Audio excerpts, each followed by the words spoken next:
Continuando a falar do retrospecto do nosso constitucionalismo, né, pessoal, do constitucionalismo em todo o mundo, na verdade, cumpre-nos agora falar da segunda fase do constitucionalismo, né, do segundo momento histórico, o denominado constitucionalismo na Idade Média, tá? Então, a sociedade, né, continuou evoluindo, né, ao longo da história, e no período ali que marca a Idade Média, que seria ali do ano de, mais ou menos, né, aproximadamente o ano de 476 depois de Cristo, até em torno ali do ano de 1453, essa luta contra o absolutismo, né, contra os regimes absolutistas que marcavam a época, depois de vários séculos aí, o constitucionalismo ele vem aparecer novamente como um movimento de conquista de liberdades individuais, tá? Então, o que na antiguidade já era, o constitucionalismo surge de maneira bem pontual na civilização hebraica e civilização grega, né, com aquelas a lei do senhor e as normas que vieram racionalizar o exercício do poder, né, político das autoridades, ou seja, já traçando os primeiros limites. Na Idade Média, esse movimento vai ganhando mais força, né, de que há necessidade de imposição de limites às autoridades, né, ao absolutismo do poder dos soberanos e, ao mesmo tempo, garantir respeito aos direitos do povo. Que no primeiro momento o que o povo almejava era conquistar liberdades, né? Era ter liberdade para fazer as suas próprias escolhas como indivíduos que integravam a sociedade. Então surge nesse período histórico da Idade Média, foram editadas também duas normas, tá? Que foram editadas na Inglaterra, né, pessoal? Na Inglaterra, ali no ano de 1215, surge então a chamada Carta Magna Libertatum, tá? A Carta Magna Libertatum é uma norma jurídica, uma lei, né, que foi editada naquele período da Idade Média, no ano de 1215, e que ela não apenas limitava, traçando balizas, né, traçando limites para a atuação dos soberanos, para a atuação dos reis. Então ela não apenas limitava a atuação soberana, como também ela garantia direitos ao povo. Ela garantia também direitos individuais, né, em oposição àquela enorme opressão estatal que ocorria na época, né, nesse momento histórico dos regimes absolutistas que se mantinham ali na Idade Média, tá? Então surge, por meio da Magna Carta Libertatum, a noção de que a vontade do rei, ela estava submetida à lei, ela estava submetida, ela estava limitada às balizas traçadas pela Carta Magna Libertatum, tá? Então surge aí essa noção de limites à vontade do rei, que passa a ser submetida à lei, e essa Carta Magna Libertatum, como o próprio nome traz a ideia, né, esse Libertatum vem de proteção às liberdades humanas, às liberdades dos indivíduos, né, em confronto, em oposição à grande opressão estatal, uma opressão que não garantia liberdades e nem direitos ao povo, tá? Então, surge na Inglaterra, ainda no ano de 1200, um primeiro instrumento, também com natureza de norma constitucional, porque tem este perfil de limitação de poder e de respeito às liberdades dos indivíduos, ok? E a segunda norma, produzida também no período da Idade Média, a doutrina costuma colocar, né, também na Idade Média, mas foi produzida ali no ano de 1628, tá? Então foi produzida um pouco depois, né, de 1453, que a doutrina coloca como o ano que seria fim, né, que marca o fim da Idade Média, o surgimento da Idade Moderna. Então assim, independentemente, isso não é o mais importante pra gente, de saber se está na Idade Média ou Idade Moderna. O que nós temos que saber é que neste momento histórico, e aí estamos falando do ano de 1628 mais ou menos, surge também na Inglaterra um segundo documento solene, uma segunda norma jurídica com características constitucionais, né, com perfil constitucional, que é a chamada Petition of Rights, é a chamada petição de direitos, né? E que era uma norma jurídica, era um documento totalmente engajado no respeito às liberdades públicas, né?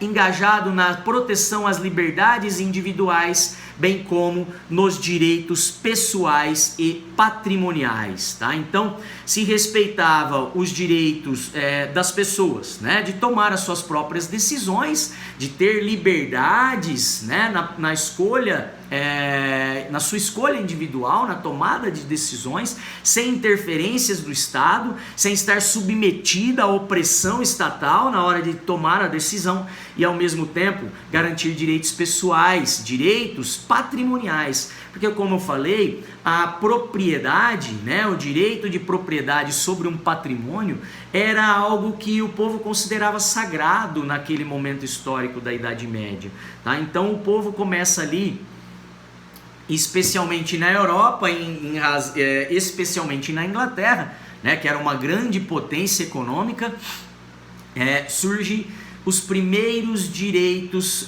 as primeiras normas de direito constitucional no período da Idade Média, né, que marcam o surgimento do constitucionalismo, ou melhor, que marcam esse movimento denominado constitucionalismo nesse período histórico da Idade Média, ok? Então, são quais documentos, quais normas de característica constitucional que, embora ainda não fosse uma norma completa, que constituía e organizava os órgãos, os poderes, as competências, as receitas, as despesas, como a economia ia trabalhar, né? Qual era o sistema de governo, todas essas previsões relacionadas à organização do Estado, todas reunidas num único documento solene. Não era ainda essa noção de Constituição, mas já eram normas jurídicas dotadas de características constitucionais, porque vinham organizar o Estado, impor limite à autoridade soberana e ao mesmo tempo começavam ali a garantir direitos ao povo, né? Ao povo que vivia em sociedade, ao povo que se encontrava dentro do território do Estado, ok? Depois, pessoal, ainda numa linha evolutiva, né, passada a antiguidade, passado o período da Idade Média, a gente chega à chamada Idade Moderna, tá? Aproximadamente ali do ano de 1453 ao ano de 1789, tá? E que nesse período marca o surgimento do chamado constitucionalismo moderno. Ou melhor, marca a evolução do movimento constitucionalista, né, nesse período da Idade Moderna. Com relação ao constitucionalismo moderno, cumpre nos mencionar que foi então a partir do século XV, né, aquele período ali das grandes navegações, né, que marca as grandes navegações, começa então a haver uma valorização de um documento constitucional escrito, a valorização de um documento constitucional solene e único que reunisse todas as normas com o perfil constitucional. Essas normas jurídicas com o perfil de organizar o Estado, de impor limites à autoridade, né, limites ao poder soberano das autoridades e garantir respeito aos direitos do povo, traçando, né, ideais de democracia dentro do Estado. Então, neste momento histórico do constitucionalismo na Idade Moderna, é que surge essa noção desta Constituição, dessa Carta Constitucional solene e única, que reunia num único documento todas estas normas jurídicas que tivessem perfil constitucional, perfil de organizar o Estado, né?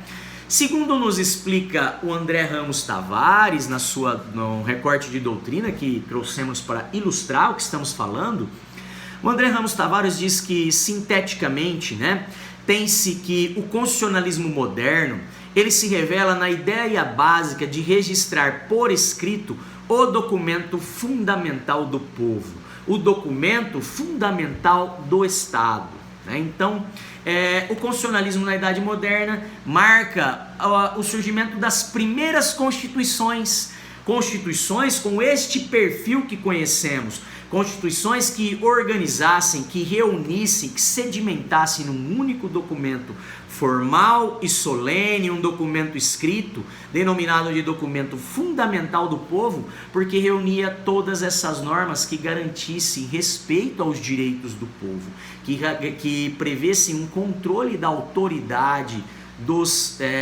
de quem estivesse ali à frente do poder político do Estado, né, os representantes de Estado, ok? Então, como eu falei, é no período do constitucionalismo moderno que surgem as primeiras constituições escritas. As primeiras constituições no qual as normas constitucionais estavam reunidas num único documento solene. E a primeira delas é a Constituição norte-americana de 1787, tá? Em 1787, portanto, é que surge a primeira Constituição com essa característica, né, que nós conhecemos hoje, né, de todas essas normas estarem reunidas em um único documento, tá? Após a Constituição, a primeira Constituição de 1787, né, surge na Europa a Constituição norte-americana, então surge na América, né? Depois, 2 anos depois, surge na Europa a Declaração dos Direitos do Homem e do Cidadão, tá? No caso, na França, em 1789. E essa Declaração dos Direitos do Homem e do Cidadão, ela já previa o que seria previsto na Constituição Francesa, aprovada 2 anos depois, em 1791. Dentre as previsões que eram tipicamente constitucionais, lançadas na Declaração dos Direitos do Homem e do Cidadão de 1789, a gente encontra lá no artigo 16 a previsão de que a sociedade em que não esteja assegurada a garantia de direitos, nem estabelecida uma separação de poderes, era uma sociedade que não tinha Constituição. Tá?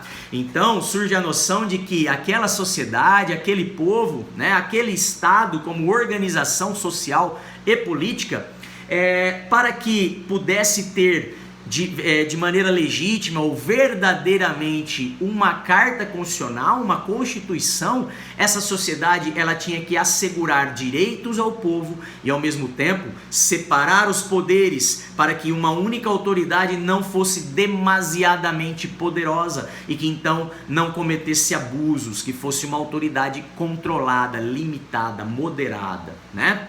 E como eu disse, a Declaração dos Direitos do Homem e do Cidadão já era um anteprojeto que foi depois complementado na Carta Constitucional Francesa, na Constituição Francesa de 1791, tá? Então, o constitucionalismo moderno é marcado pela edição de constituições escritas que reuniam e formalizavam dentro de um documento único todas essas normas de natureza constitucional, normas de limitação de poder, de organização do Estado e de respeito aos direitos do povo. Esse período do constitucionalismo moderno ele é marcado então pelo surgimento de 2 constituições escritas com essas características. A norte-americana, que é a primeira constituição que se tem na história, tá? Que é de 1787, e a Constituição Francesa, de 1791.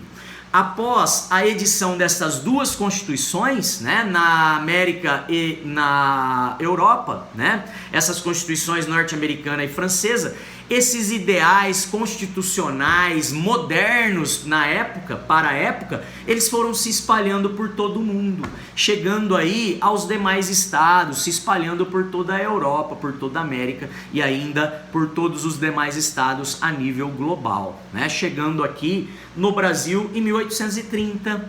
1830, a nossa primeira Constituição nasce no período do constitucionalismo moderno, considerado ali período do constitucionalismo moderno, né?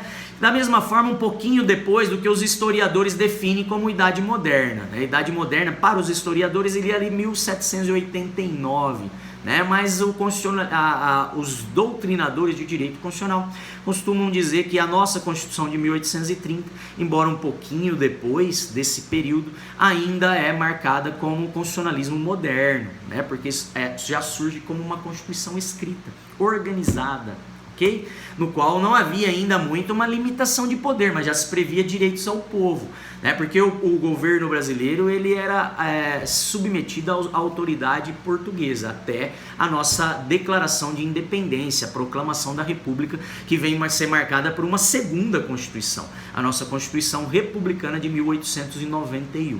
Ok? Então, ainda dentro desse retrospecto, né, só para finalizar, para que o nosso vídeo não fique muito grande, né, diz aqui o Alexandre de Moraes sobre o constitucionalismo moderno, que o constitucionalismo moderno ele trouxe, portanto, as normas constitucionais que eram editadas na época, uma maior normatividade, uma plena efetividade, de forma a torná-las obrigatórias. Ou seja, todas aquelas leis, elas passaram a ser escritas, formais, tá? Então, não bastava o direito reconhecido verbalmente pelo rei, elas passaram a estar previstas num documento obrigatório. Então, isso que o Alexandre de Moraes diz que traz mais normatividade e efetividade, porque a partir do momento que aquela norma está escrita, a autoridade não poderia mais dizer ou não cumprir, né?